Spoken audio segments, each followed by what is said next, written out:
ایک زمانے کی بات ہے، روشن نگر نامی قصبے میں ایک مالدار تاجر سلیم اپنی بیوی کے ساتھ رہتا تھا۔ اللہ نے انہیں ایک ہی بیٹا دیا تھا، احمد بچپن ہی سے ضدی اور گھمنڈ میں ڈوبا ہوا تھا۔ چھوٹوں کو جھڑک دینا، نوکروں پر حکم چلانا اور اپنی بات منوانا اس کا معمول تھا۔ جب وہ جوان ہوا تو ایک روز ماں باپ نے نرمی سے کہا، بیٹا اب تمہاری شادی کا وقت آ گیا ہے، ہم چاہتے ہیں کہ تمہارے لیے کوئی نیک سیرت لڑکی دیکھ لیں۔ احمد نے ہلکی سی مسکراہٹ کے ساتھ جواب دیا، شادی تو کروں گا مگر ایک شرط پر، بیوی کو روز میرے ہاتھ سے 100 جوتے کھانے ہوں گے۔ یہ سن کر دونوں کے ہوش نکل گئے، بھلا کون اپنی بیٹی کو اس شرط پر دے گا۔ کچھ دن بعد قصبے میں ایک اور تاجر اپنی بیٹی کے لیے رشتہ ڈھونڈنے آیا۔ کسی نے اسے بتایا کہ سلیم کا بیٹا بھی جوان ہے۔ وہ ملاقات کے لیے ان کے گھر پہنچا۔ سلام دعا کے بعد جب رشتے کی بات ہوئی تو احمد نے فوراً کہہ دیا، نکاح اسی لڑکی سے ہوگا جو روز 100 جوتے برداشت کرے گی۔ یہ سن کر مہمان کا منہ کھلے کا کھلا رہ گیا۔ وہ بولا، کون بھلا اپنی بیٹی کو مار کھانے کے لیے رخصت کرے گا۔ وہ یہ کہہ کر اٹھا اور گھر واپس چل دیا۔ گھر پہنچ کر اس نے بیوی کو ساری بات سنائی تو بیوی نے کہا، بہتر کیا جو تم نے انکار کر دیا۔ لیکن ان کی بیٹی فاطمہ یہ بات سن رہی تھی۔ وہ تعلیم یافتہ اور ذہین لڑکی تھی۔ اچانک بول پڑی، ابا جان میں اسی احمد سے نکاح کرنا چاہتی ہوں۔ ماں باپ حیران رہ گئے، بیٹی تم یہ کیوں چاہتی ہو؟ وہ تو تمہیں روز 100 جوتے مارے گا۔ مگر فاطمہ ضد پر اڑ گئی، میرا فیصلہ پکا ہے، آپ نکاح کروا دیجئے۔ باپ نے بہت سمجھایا مگر وہ نہ مانی۔ آخر کار وہ دوبارہ سلیم کے گھر گیا اور کہا، اگر جہیز یا دولت چاہیے تو ہم حاضر ہیں، شرط بدل دو۔ احمد نے سنجیدگی سے کہا، نہ ایک پیسہ چاہیے نہ کوئی مال، شرط وہی رہے گی۔ مجبور ہو کر رشتہ طے ہو گیا۔ شادی کے دن بارات پہنچی اور فاطمہ دلہن بن کر احمد کے گھر آ گئی۔ سسرال میں اس کا پرتپاک استقبال ہوا۔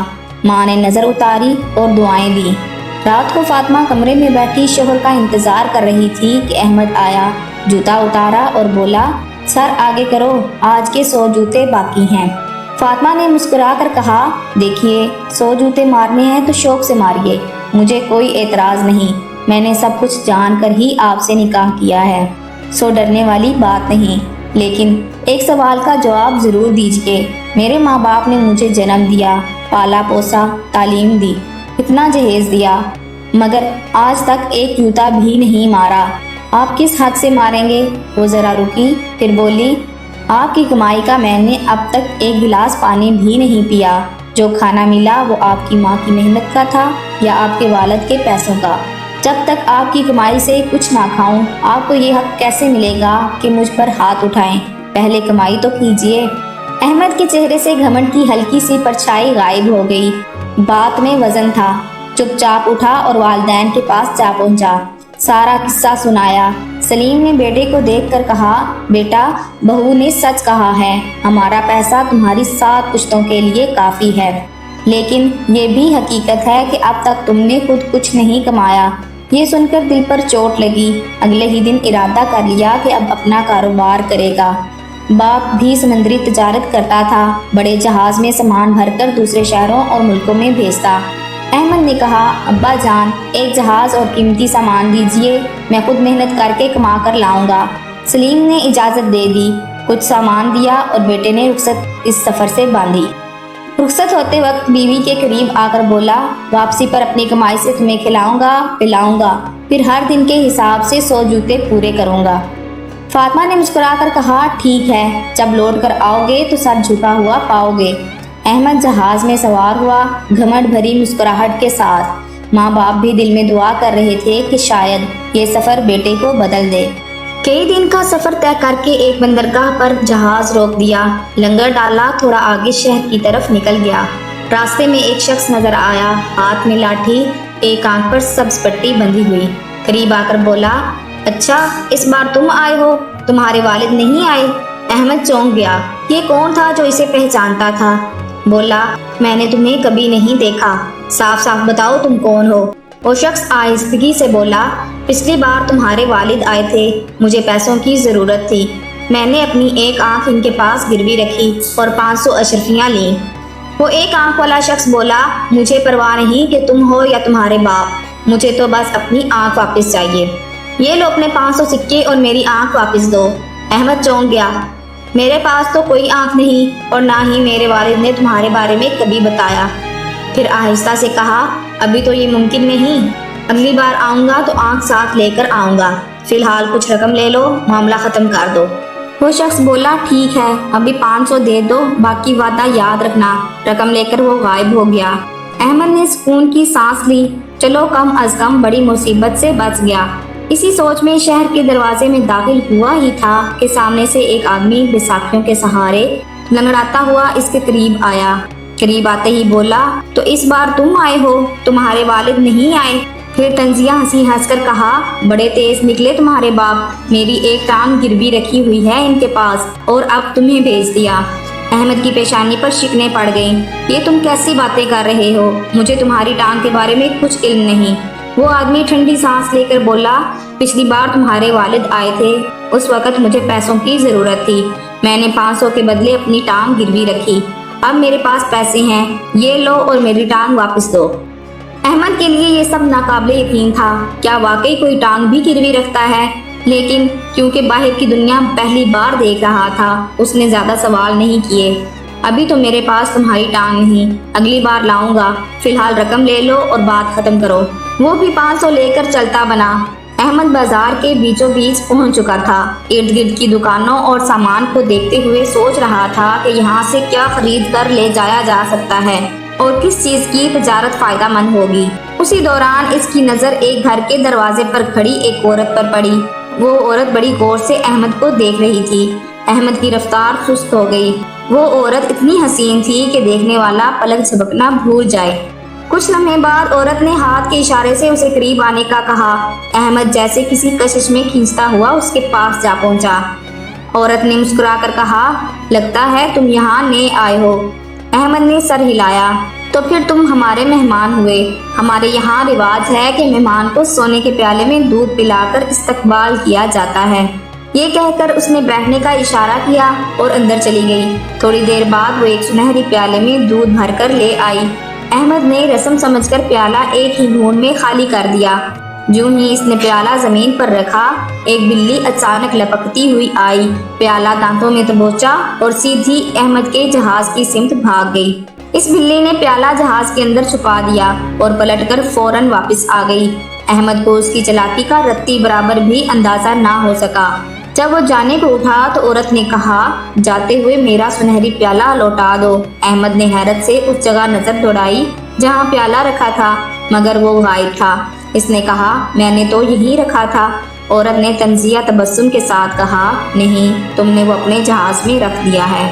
دونوں کی گفتگو تلخ ہو گئی اور کچھ ہی دیر میں لوگ جمع ہو گئے۔ عورت بولی، 50 سونے کے سکے دے دو اور یہ معاملہ ختم، ورنہ شور مچا دوں گی۔ احمد نے انکار کیا، میں کیوں دوں جب چوری ہی نہیں کی۔ اتنے میں داروغہ وہاں سے گزرا۔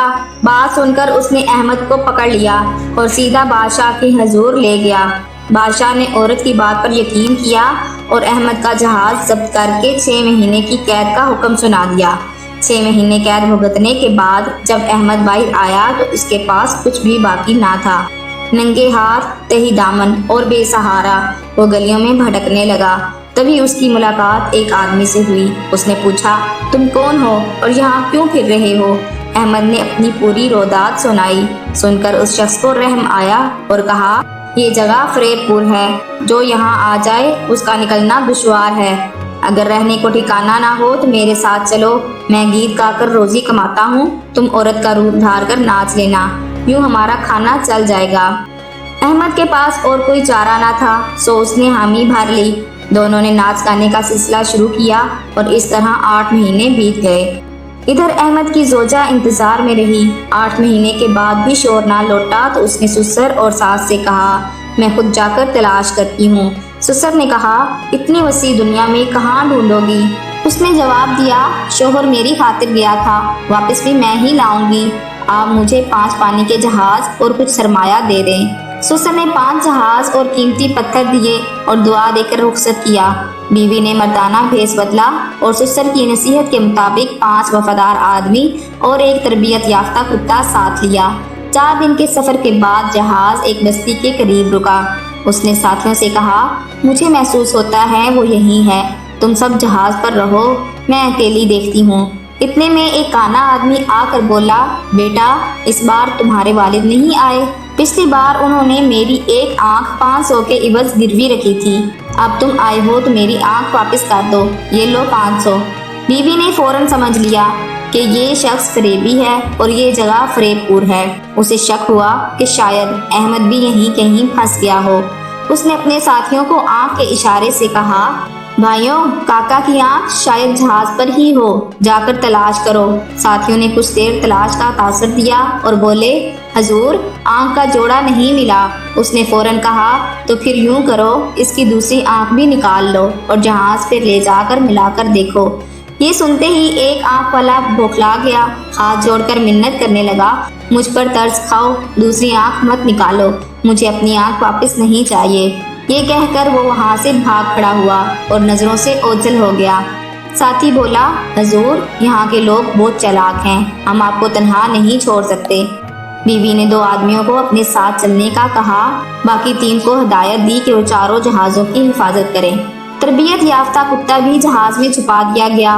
وہ 2 ساتھیوں کے ہمراہ شہر کی طرف روانہ ہوئی۔ دروازے پر پہنچی تو ایک لنگڑا آدمی آیا اور بولا بیٹا اس بار تمہارے والد نہیں آئے، پچھلی بار میں نے اپنی ٹانگ ان کے پاس 500 کے عوض گروی رکھی تھی، اب تم آئے ہو تو میری ٹانگ واپس کر دو اور اپنے 500 لے لو۔ بیوی نے فوراً اندازہ لگا لیا کہ یہ بھی فریب دینے والا ہے، نرمی سے بولی ہمارے جہاز پر بہت سی ٹانگیں ہیں، پتہ نہیں تمہاری کون سی ہے، ایسا کرو یہ دوسری ٹانگ بھی دے دو تاکہ جوڑ ملا کر پہچان سکیں۔ اس نے اپنے ساتھیوں کو اشارہ کیا کاکا کی ٹانگ کاٹ لو۔ یہ سنتے ہی لنگڑا کانپ گیا، ہاتھ باندھ کر بولا رہنے دو، ٹانگ نہیں چاہیے، بس مجھے جانے دو۔ وہ ایک ٹانگ پر اچھلتا ہوا دور نکل گیا۔ بیوی نے آواز دی ارے کاکا اپنی ٹانگ تو لیتے جاؤ، مگر وہ پلک جھپکتے ہی نظروں سے غائب ہو گیا۔ بیوی اور اس کے ساتھی کہہ کے لگا کر ہنسنے لگے۔ پھر وہ آگے بڑھی اور بازار جا پہنچی۔ بازار میں چلتے ہوئے اس نے دیکھا کہ ایک خوبصورت عورت دروازے پر کھڑی اسے غور سے دیکھ رہی ہے۔ اس کی نگاہوں میں ایسی چمک تھی کہ جو بھی دیکھتا پل میں مسحور ہو جاتا۔ اس عورت نے اشارے سے بیوی کو قریب بلایا۔ بیوی آگے بڑھی اور پوچھا جی مجھے کیوں بلایا؟ عورت نے مسکرا کر جواب دیا لگتا ہے تم اجنبی ہو، ہمارے ہاں دستور ہے کہ مہمان کو سنہری گلاس میں دودھ پلا کر خیر مقدم کیا جاتا ہے۔ بیوی نے ہنس کر کہا اگر یہ تمہارا دستور ہے تو بھلا ہم انکار کیسے کریں؟ وہ عورت اندر گئی، سنہری پیالے میں دودھ بھرا اور واپس آ گئی۔ بیوی نے دودھ پی کر گلاس ایک طرف رکھ دیا۔ جو ہی گلاس زمین پر رکھا ایک بلی لپکی، گلاس دانتوں میں دبوچا اور تیزی سے جہاز کی جانب بھاگی۔ جہاز کے قریب پہنچتے ہی بلی کو وہاں موجود کتے نے دیکھ لیا اور زور زور سے بھونکنے لگا۔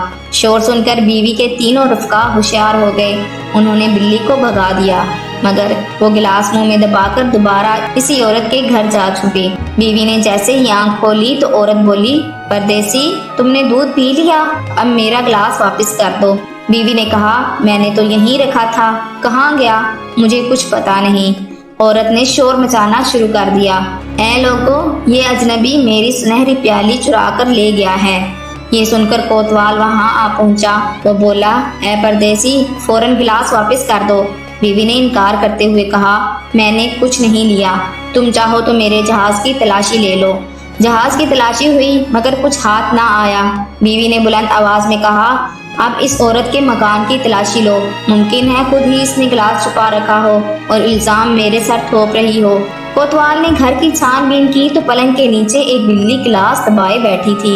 یہ دیکھ کر کوتوال نے عورت کو گرفتار کر لیا۔ بیوی نے اطمینان کی سانس لی اور ایک بار پھر شوہر کو ڈھونڈنے کے لیے بازار کا رخ کیا۔ چوراہے پر ایک مرد گانا گا رہا تھا اور اس کے ساتھ ایک عورت رقص کر رہی تھی۔ قریب پہنچ کر بیوی کے دل میں سرگوشی کی، یہ چہرہ تو کہیں دیکھا ہوا لگتا ہے۔ اس نے اپنے ساتھیوں کو اشارہ کیا، ان دونوں کو فوراً میرے پاس لے آؤ۔ جب وہ لائے گئے تو گانے والے نے کہا یہ عورت نہیں میرا ہمسفر ہے، زمانے کی تنگی نے ہمیں مجبور کیا کہ اس روپ میں گانا اور ناچ کر روزی کمائیں۔ بیوی کے دل کی دھڑکن تیز ہو گئی، یہ تو احمد تھا، کیا عجب نصیب۔ بیوی مردانہ لباس میں اور شوہر عورت کے بھیس میں۔ بیوی نے اسے فوراً پہچان لیا مگر احمد نہ پہچان سکا۔ وہ بولی میرے ساتھ چلو، میں تمہیں اس سے بہتر کام دوں گی۔ احمد مان گیا۔ جہاز پر پہنچ کر بیوی نے اسے غسل کروایا، عورتوں والا لباس صندوق میں رکھا اور مردانہ لباس پہنا دیا۔ احمد کے رخ پر مسرت کی لہر ٹھہری، گویا برسوں کا بوجھ اتر گیا ہو۔ بیوی نے کہا، سنو، میں کاروبار کی غرض سے 10 دن کے واسطے ایک جہاز لے کر روانہ ہو رہی ہوں، باقی 3 جہاز تمہارے حوالے ہیں۔ اگر میں لوٹ آئی تو 500 طلائی سکے تمہارے، اور اگر نہ لوٹی تو یہ تینوں جہاز تمہارے شمار ہوں گے۔ بیوی نے جہاز کے معاملے کو واضح الفاظ میں احمد کے سامنے رکھ دیا۔ 10 دن بعد اگر میں واپس نہ آئی تو یہ تینوں جہاز تمہارے، کھانے پینے اور رہائش کی تشویش مت کرو، سب سہولیات جہاز پر ہی میسر ہوں گی۔ احمد کے لیے یہ ایک سنہرا موقع تھا۔ اس کے ذہن میں فوراً حساب چل پڑا، اگر وہ لوٹ آئی تو 500 سکہ، اور اگر نہ لوٹی تو تینوں مال بردار جہاز میری ملکیت ہوں گے۔ اس نے بغیر سوچے سمجھے فوراً ہاں کر دی۔ بیوی اپنے ساتھیوں کے ساتھ روانہ ہوئی اور گھر پہنچ کر اپنے والدین کو بتا دیا کہ میں نے اپنا شوہر ڈھونڈ نکالا ہے۔ گھر میں خوشی کا سماں باندھ گیا۔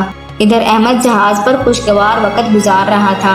10 دن گزر گئے، پھر 12 گزرے، مگر بیوی واپس نہ آئی۔ اس نے سوچا اب یہ جہاز یقینی طور پر میرے ہیں۔ 4 دن کا فاصلہ طے کر کے وہ بندرگاہ پہنچ گیا۔ اس کے ماں باپ نے خبر سن کر ڈھول بجا کر استقبالیہ کیا، گلے ملے، دعائیں دی، خوشیاں منائیں۔ گھر پہنچ کر احمد نے پرانا حساب نکالا۔ میں اتنے عرصے گھر سے دور رہا، روز کے حساب سے کتنے جوتے بنتے ہیں؟ حساب مکمل کر کے جوتا ہاتھ میں پکڑا اور بیوی کے سامنے جا کھڑا ہوا۔ سینہ تان کر کہا، تمہارے والد نے 8 سال میں اتنی کمائی نہ کی ہوگی جتنی میں نے 8 ماہ میں کمائی ہے۔ بیوی ہنس پڑی۔ احمد کا غصہ ابھرا، کیوں ہنس رہی ہو؟ سر جھکا دو، جوتے کھانے کا وقت آ پہنچا ہے۔ بیوی نے بے فکری سے کہا، جوتے تو میں نہیں کھاؤں گی۔ احمد چڑ گیا، کیوں؟ اپنے وعدے سے مکر رہی ہو؟ بیوی نے طنزیہ انداز میں کہا، یہ دولت واقعی تم نے محنت سے کمائی ہے یا کسی نے صدقے میں دے دی ہے؟ یہ سن کر احمد کا دل دھک سے رہ گیا۔ اسے سب کیسے معلوم ہو گیا؟ وہ بے چین ہوا۔ بیوی اندر گئی اور ایک صندوق نکال لائی۔ صندوق کھولا تو اندر وہ زنانہ لباس پڑا تھا جو احمد نے چوراہے پر تماشا کرنے کے لیے پہنا تھا۔ احمد کا رخ شرم سے سرخ ہو گیا۔ بیوی بولی، جس سوداگر نے تمہیں اس رسوائی سے نجات دلائی وہ میں ہی تھی۔ جن جہازوں کی تم نے نگرانی کی وہ سب میرے تھے۔ احمد کا غرور ایک پل میں چکنا چور ہو گیا۔ ہاتھ جوڑ کر بولا، خدا کے واسطے یہ باتیں یہاں ہی رہنے دو، کسی کو مت بتانا کہ میں کس کیفیت میں تھا۔ بیوی نے چلاکی سے کہا، تو پھر 100 جوتے نہیں مارو گے صاحب؟ احمد نے عاجزی سے کہا، نہیں، بلکہ اگر تم چاہو تو روز مار لینا، بس یہ راز کسی کے سامنے مت کھولنا۔ یوں دونوں کہکا لگا کر ہنس پڑے اور ایک دوسرے کو معاف کر کے ایک نئی زندگی گزارنے لگے۔ معزز ناظرین، اگر آپ کو ویڈیو اچھی لگے تو کمنٹ کر کے لائک کریں اور چینل کو سبسکرائب کریں اور بیل آئیکن کو لازمی پریس کریں تاکہ آپ کو آنے والی ہر ویڈیو کا نوٹیفیکیشن مل سکے۔